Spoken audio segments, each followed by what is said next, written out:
Does that sound I think you correct? got it all in one motion. Was that all in one motion? I heard it all. I did too. Beautiful. Yeah. Wow.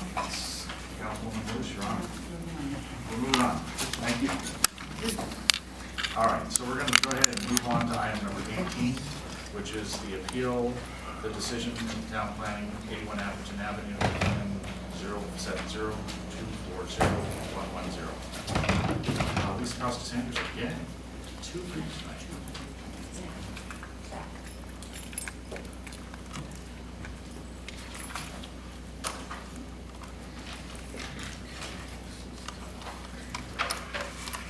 Good evening. The item before you is an appeal of the decision of the planning department to deny a new main residence and accessory structure at 81 Atherton Avenue, as the design of those structures did not comply with the sidewall height requirements. Atherton Municipal Code height limit for a main residence is 30 feet.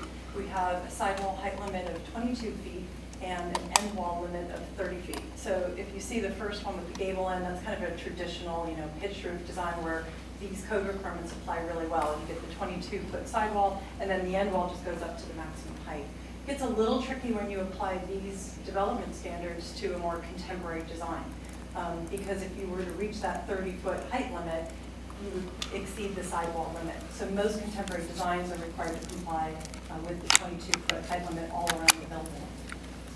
Similarly, accessory structures have a 15-foot height limit, and as with the gable design, it's 11-foot sidewall, and then the end wall would be 15 feet.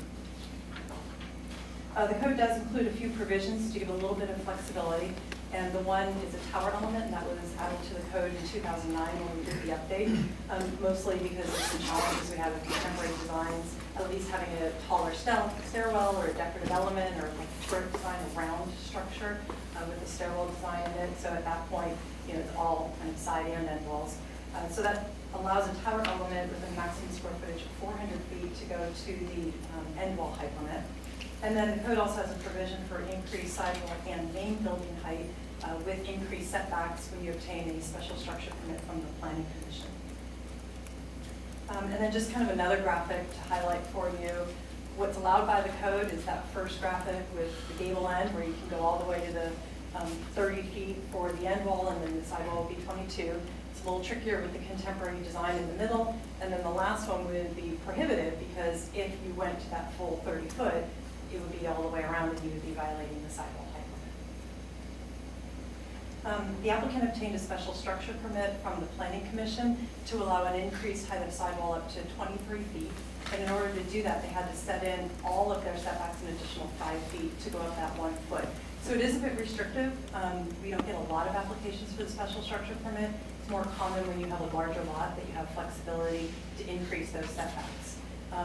Prior to the 2009 code update, it was a different ratio. It was a 1 foot height increase for 2.5 foot setback increase, and the Planning Commission requested that that be changed.